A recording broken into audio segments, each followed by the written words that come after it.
Sa latest satellite imagery animation, makikita pa rin po natin, papalapit na nga yung mata ng super typhoon na si Egay, no?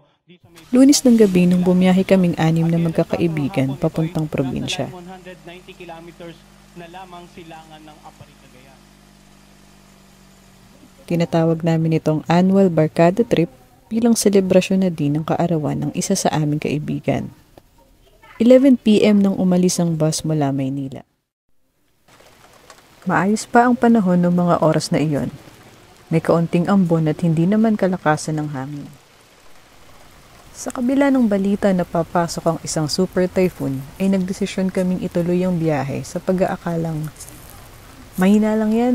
Ganyan din ang sinabi ng ibang super typhoon eh. Ambon lang naman oh. Siguradong sabi ni Mike. Buong biyahe ay halos tulog lamang kaming magkakabarkada. Hindi namin naramdaman kung malakas ba ang ulan o hangin. Mag-aalas 6 na nung nakarating kami ng probinsya. Nag-almusal muna kami habang nagpapalipas ng oras dahil masyado pang maaga para mag-check-in sa aming tutuluyan.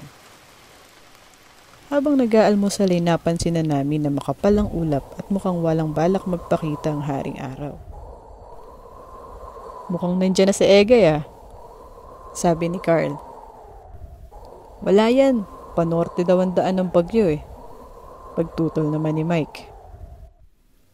Matapos kumain ay sumakay na kami ng taxi papuntang Transient House kung saan kami ay manunuluyan sa aming 3 araw na bakasyon dito sa probinsya. Nang makarating sa Transient ay napagpasyahan namin na magpahinga muna gawa ng pagod sa biyahe.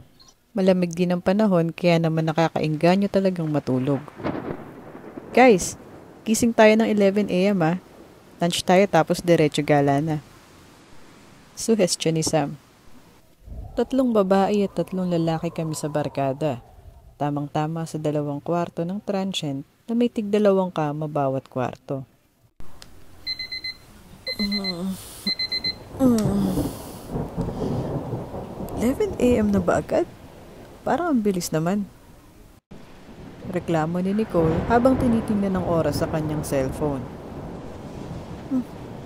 Hala, guys gising. Ang lakas ng ulan no? Check nyo nga. Gulat na sabi ni Nicole nung marinig ang patak ng ulan sa bintana. Matapos sabihin ito ay sabay pasok naman ni Carl sa kwarto ng mga babae, sabay sabing, sabi ko sa inyo malakas yata talaga si Egay. Nagising na rin ang iba pa at sinilip ang lagay ng panahon mula sa balcony ng kanilang transient house.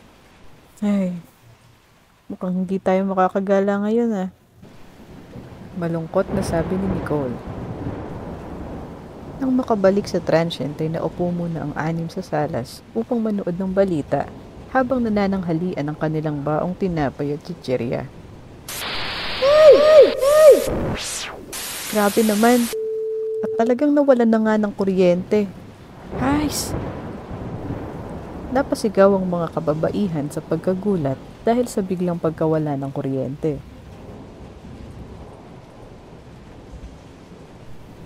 Buti na lamang at hindi pa gaanong madilim dahil alauna pa lamang ng tanghali at ang dilim sa paligid ay dahil lamang sa sama ng panahon. Paano tayo magluluto nito? Di kuryente pa naman lahat ng gamit dito. Baka masayang yung mga baon natin na lulutuin. Sabi ni Carl. May gas yata sa rooftop? Kaya lang masyadong malakas ang hangin. Subukan na lang din natin. Sabi naman ni Dayan. Hindi na kami nagtangkang magpa-deliver ng pagkain dahil mukhang wala namang rider na magtatangkang sumugod sa ganitong kalakas na ulan at hangin. Sinubukan na din naming lumabas para mamili ng mga gamit gaya ng kandila, ngunit nasira lamang ang mga dala naming payong dahil sa sobrang lakas ng hangin. Mag-aalas 4 ng hapon nang matapos kaming magluto ng hapunan. Nagpasya kami na kumain na rin agad habang may kaunti pang liwanag mula sa labas. Matapos kumain ay nag-aya pa si Mike na mag-inuman na lang dahil hindi na rin naman kami makakalabas. Paraan na din ito upang kahit papaano ay uminit ang aming pakiramdam. Magkakasakit pa yata kami sa sobrang lamig ng klima dito sa probinsya. Makalipas ang halos 1 oras ng kwentuhan at inuman, ay may sinabi si Marco na talaga namang ikinabigla naming lahat. Bihira itong magkwento kaya naman interesado talaga kami. Guys, may kukwento ako sa inyo. Pero promise nyo na hindi nyo sasabihin sa iba. Kaunti lang nakakaalam nito. Pagsisimula niya. Abay, mala. Lasing ka lang yata madaldal. Pagbibiro naman ni Dayan. O siya, sige na. Ano ba yun, Marco? Inip na tanong ni Mike. Naalala niyo isang malakas na bagyo nung kamakailan lang? Si Dodong yata yun. Alam niyo ba na madaming namatay na pasyente sa ospital na pinagtatrabahuhan ko? Ha? Dahil sa bagyo?